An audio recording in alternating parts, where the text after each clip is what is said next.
kuti tenzi anoriza tsuri yekuguma iyo.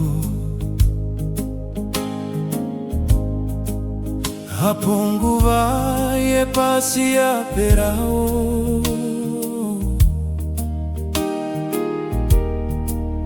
kuti vakanaka vese vanonganidzwapo.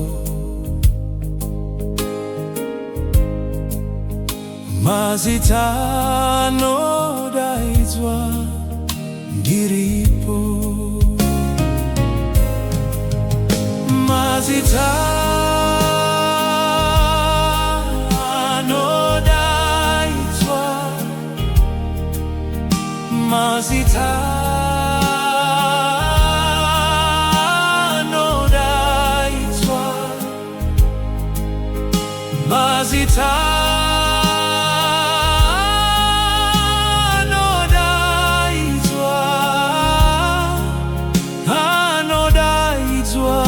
kudenga Ndiriipo.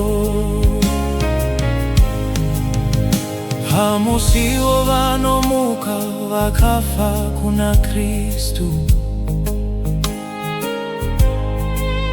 vanoona mbiri huru yakeyo.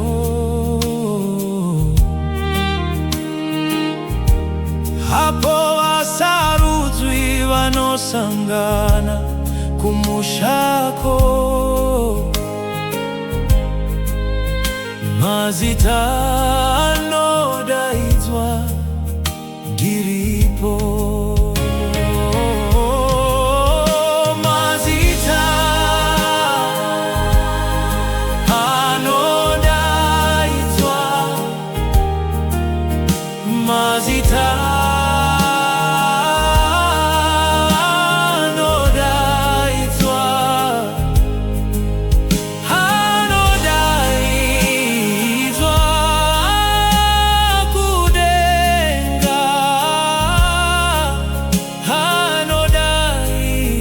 kudenga Ndiriipo.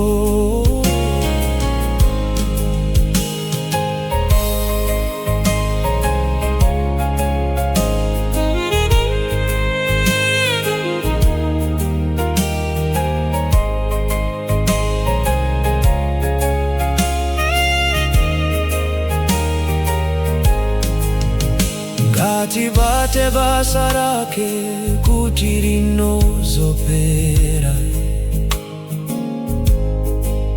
Ngatishumane